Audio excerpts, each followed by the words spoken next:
All right, Madam Chair, we are live on YouTube. The meeting is yours. Hey, thank you. All right, introduction to the remote meeting.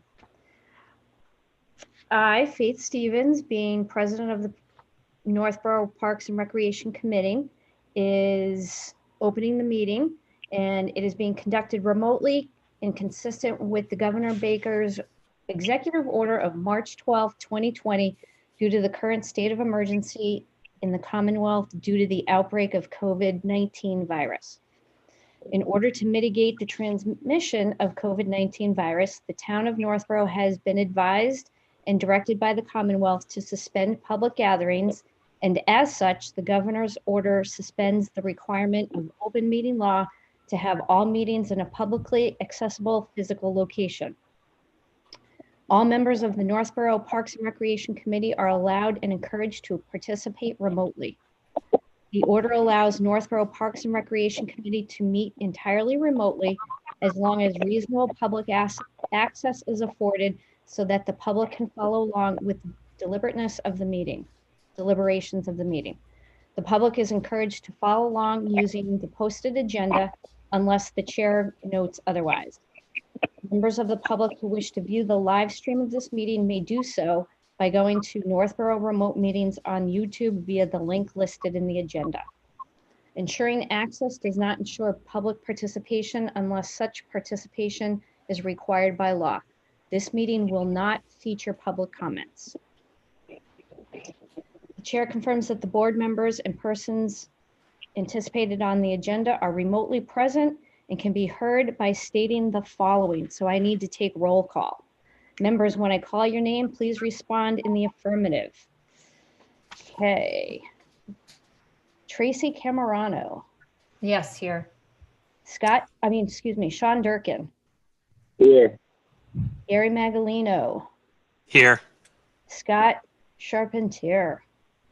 I'm here, and I also have David Robillard here behind the scenes. Oh, very nice.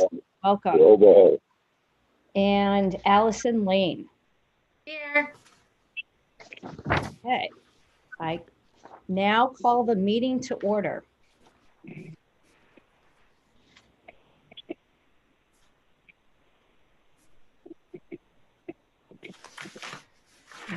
All right, Madam Chair, we need to approve 2 sets of minutes. Yes. We unfortunately did not approve the March minutes from before the pandemic started. So we need to do that. I sent it out to everybody. And we also need to approve the October minutes. Okay, so I will need to do a roll call on approving the minutes. Okay, Tracy Camerano. Yes, I approve. What minutes are you doing first? The March 3rd, 2020. March 3rd, yes, I approve March 3rd. Gary? Yes, approved. Okay. Scott? Charpentier? Just you guys, just the board. Oh, okay. And myself. And Sean. And And Sean. Sean, approved. Approved. All right. Now we will approve the October 20th minutes that you received via email. Tracy? Yes, approved. Gary? Yes, approved. Sean? Approved. And myself. Okay.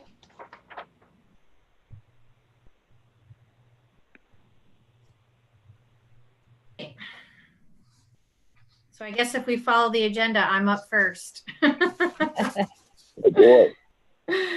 All right, so recreation report. I actually have quite a bit since the last time that we met.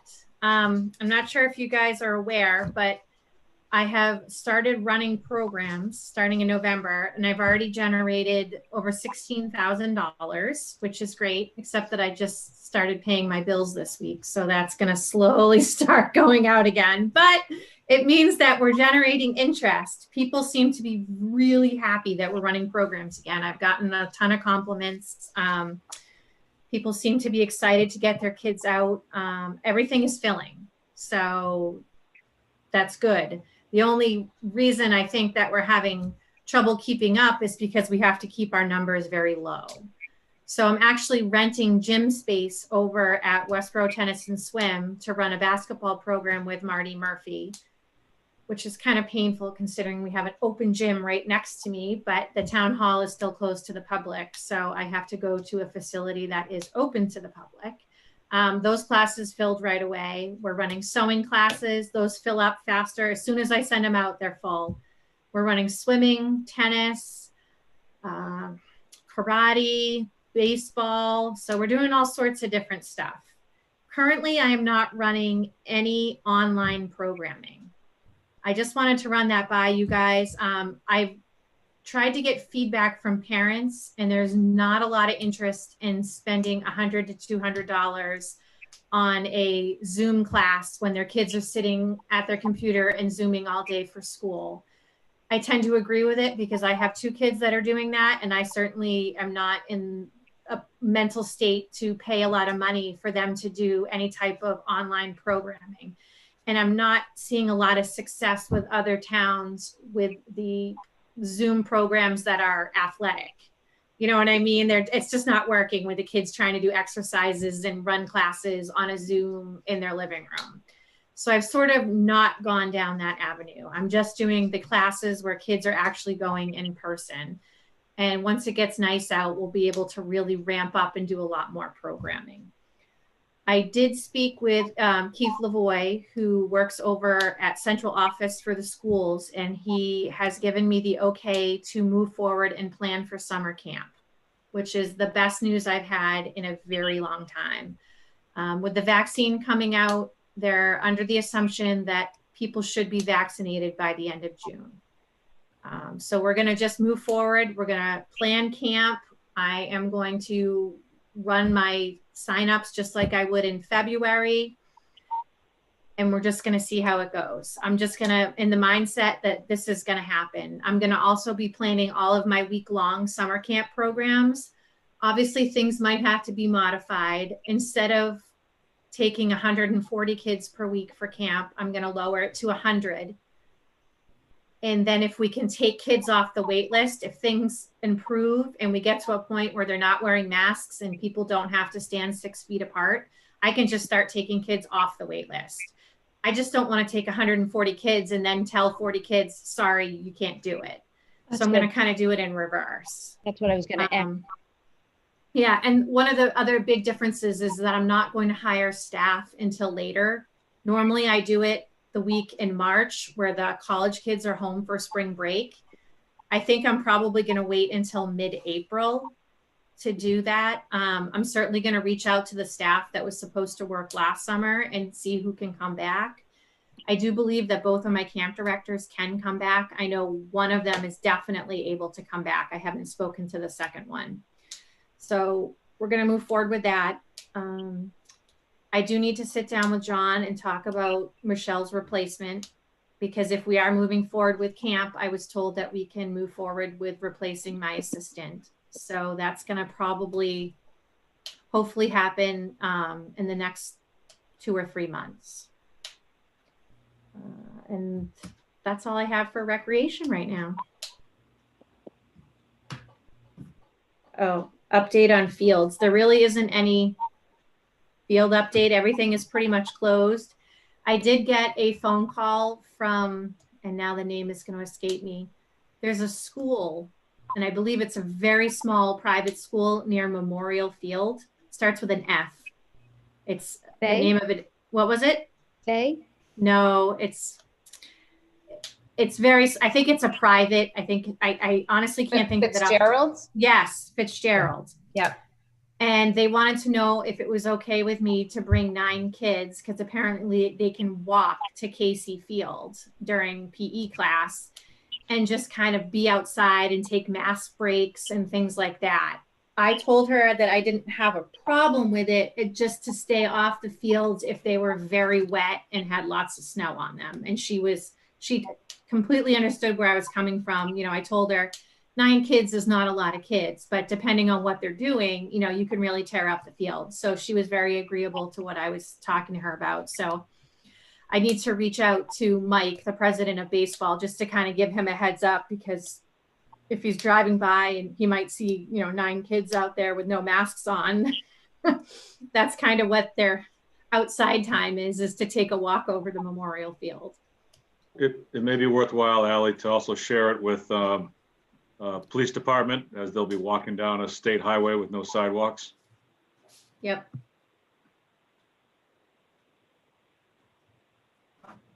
Okay, that's a good idea. I just wrote that down. And that's it for me. Looks like it's me. It's you. All right.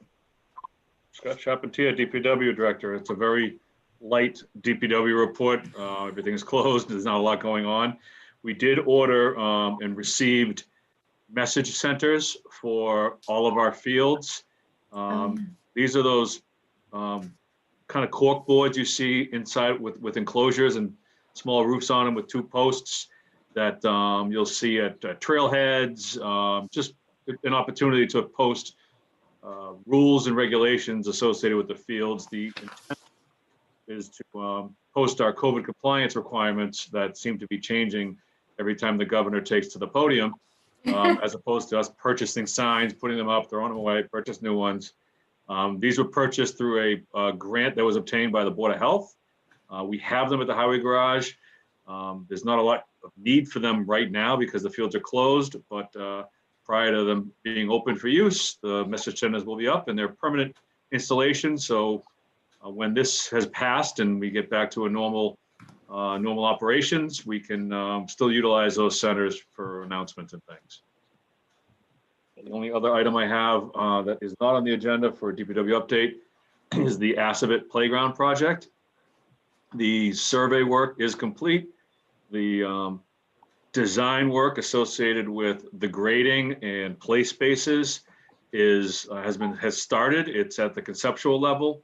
We are now going through some cost estimating associated with the space and going to obtain some vendor information on different play equipment for consideration. We will be engaging the public through the play equipment selection and review process, and obviously this commission as well. That's all we have from DPW. Robo, do you have anything to add? Nothing from Mr. Superintendent Robillard. Okay. So for new business, can I share my screen, Scott? You should be allowed to. You're a co-host. If you can't, let me know. I have them queued up on mine. Oh, you do? All right. Let me just see if I can do it.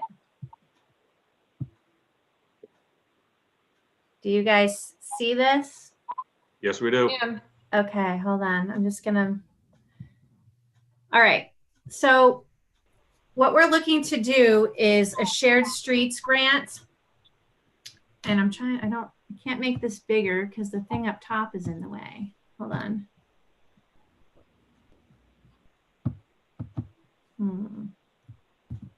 Oh, I just got rid of it. Okay. So basically what it came down to is that a gentleman who is on the Trails Committee, Forrest, approached Mia, the conservation agent, to see if they could build a trail, an ADA trail around the senior center, which at the same time, Liz, who's the senior center director, was thinking about doing something along the same lines. So they got together, discussed it, and they brought Scott and I into the fold. So between Liz, Mia, Scott, and myself, we looked at building an ADA trail that goes all the way around the senior center. We've come up with a couple of different ideas. I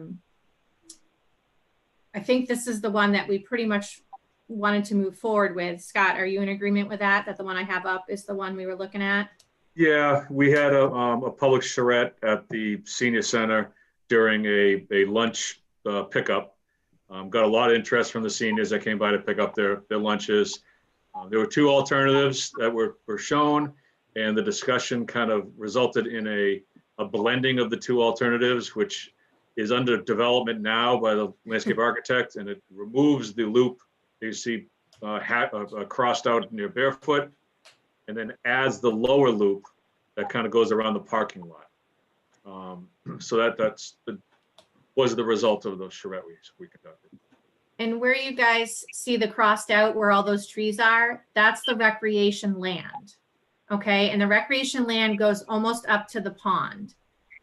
So what we need to do tonight is I'm coming to you to ask you for your support to allow this path to go through the recreation portion of the senior center property. This whole trail is going to be paved so that you can take a wheelchair, a stroller, whatever you may need, a walker, and you can walk that entire trail.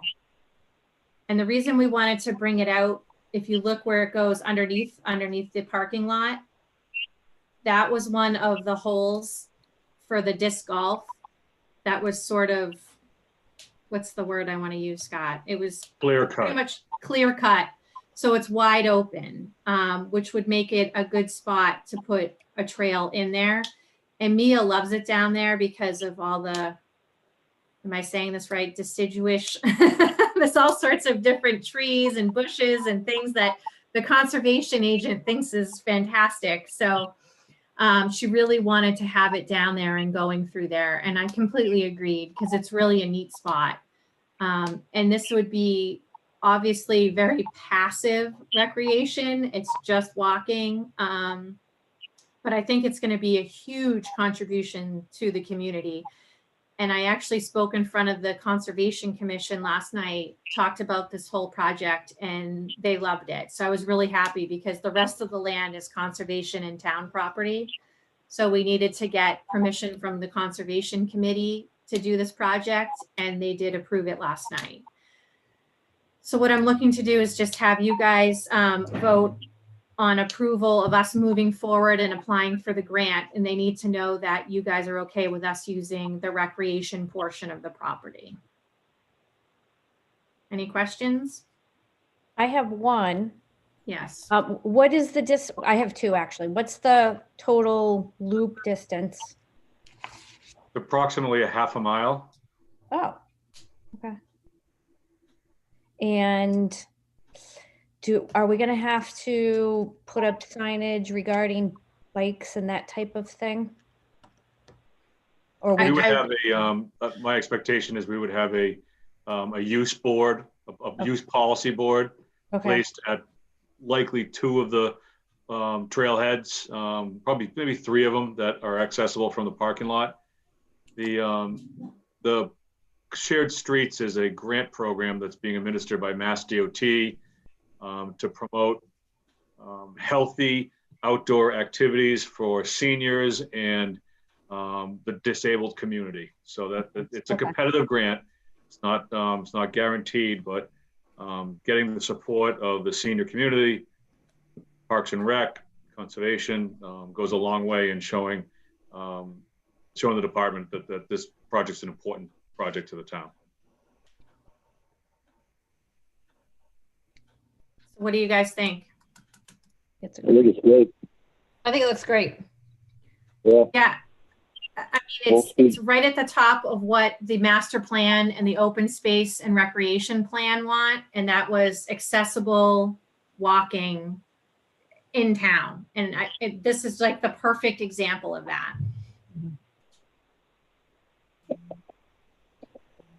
yeah, I'm all Really for it. I not. think it's awesome. Go I ahead. think it's awesome. It's not Yeah, I think taking it's up that perfect. much space, right? From the rec land? No, It's a no, real because we small took it out portion. of that area. Was it 5 feet wide? A It'll be little wider? 5 feet. It'll be 5 feet wide throughout the length. ADA requires passing and resting spots a maximum of 1,000 feet apart.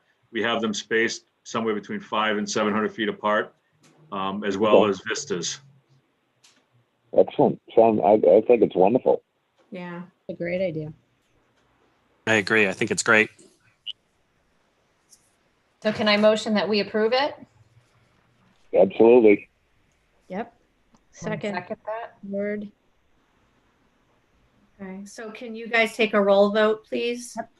Motion, okay. Tracy, Yes. Gary, Yes. Sean, Yes. Faith.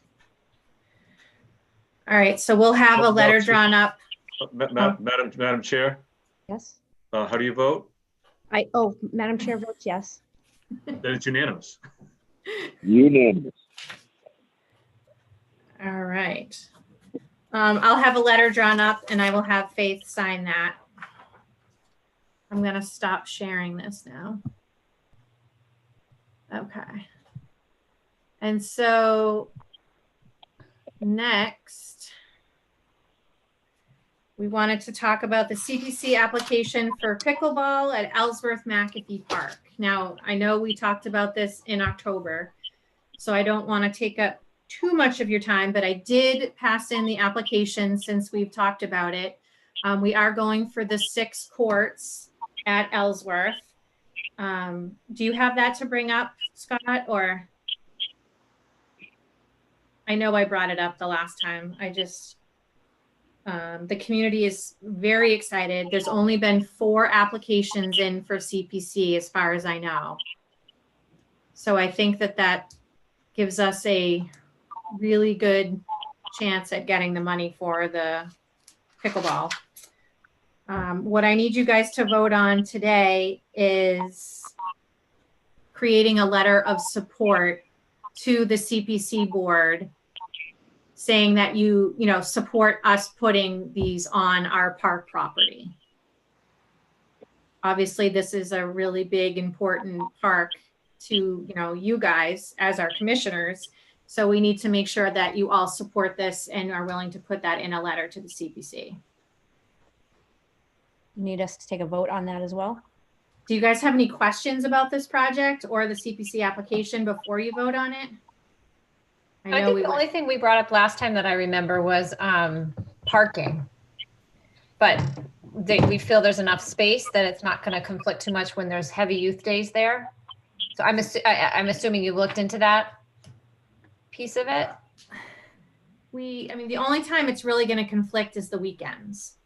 Okay. I don't think it should prohibit the project by any means, but that's the only thing I can foresee coming up because that space is very busy on particularly Saturdays and even Sunday afternoons for a few hours with all the soccer going on, spring and fall. One thing we looked at and talked about was adding some signage that there's overflow parking around the rear soccer fields. Not a lot of people realize that. It looks like it could be more of a maintenance driveway than an actual access to parking. So we discussed that in the event parking became problematic. That could be a good idea. Yeah, that could work to help that. I don't know, Scott, if you would be interested in, I don't know if we need to add more handicap accessible parking spots. I don't know because the people playing pickleball don't necessarily have handicap plates. So I don't know if that's even necessary, but it was just a thought. The quantity of handicap spaces is driven by the total number of parking spaces at the facility. This facility was analyzed in 2016. The handicap parking accommodations were modified to meet those requirements at that time. So we are compliant. Perfect. Okay. Excellent. Are we voting then? Sure. Sure. Okay, those who would like to vote in support, Tracy, Yes. Gary, Yes. Sean, Yes. and myself.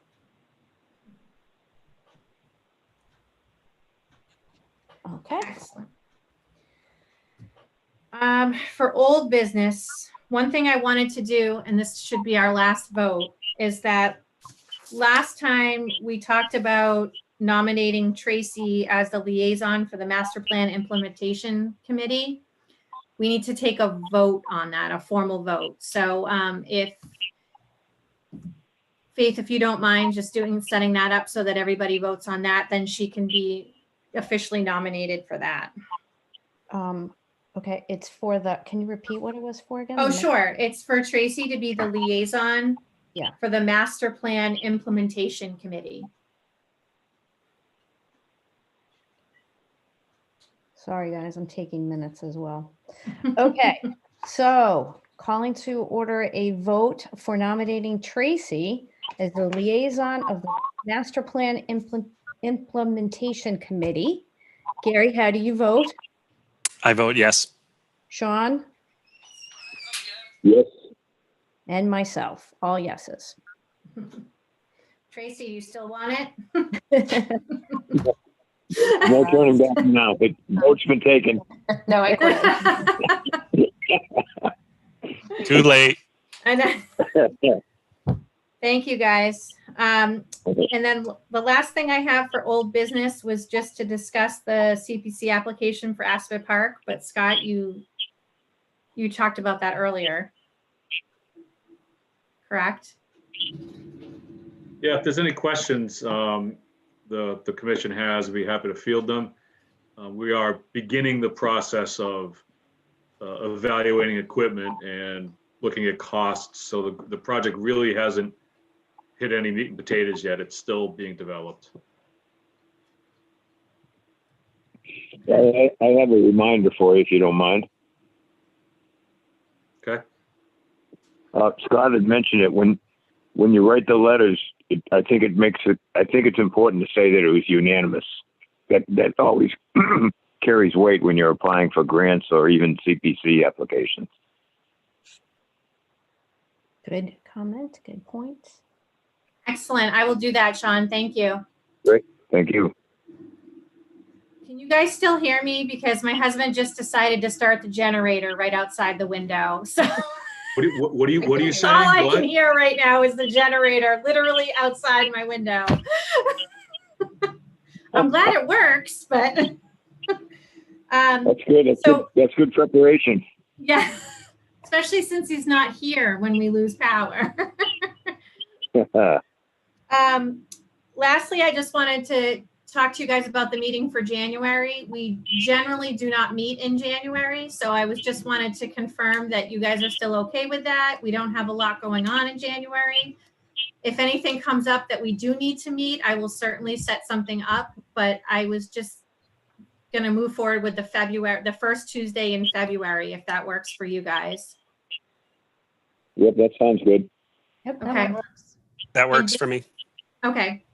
And do you guys like the 7 o'clock better, or do you want to keep it at 6? 7's better for me. I figured, because you're working all over the place. I'm Yep. flexible. I can do either, whatever works best. Okay. That doesn't matter to me. All right. And I don't know, just to let you guys know, I don't know how often Mark is going to be able to make the meetings, considering he was just promoted to principal of Millis High School. So I was very excited to hear that. That's great news. Congratulations. It's such great news. I know. So he's at a school committee meeting tonight, and I have a feeling he's going to have quite a bit of those. But hopefully we will see him in February. Yeah, all right. Great. Did you have anything else, Scott, or are you all set? That's all I have. You just need to do a roll call adjournment. Yep. of the meeting. Okay. Motion to adjourn, yep.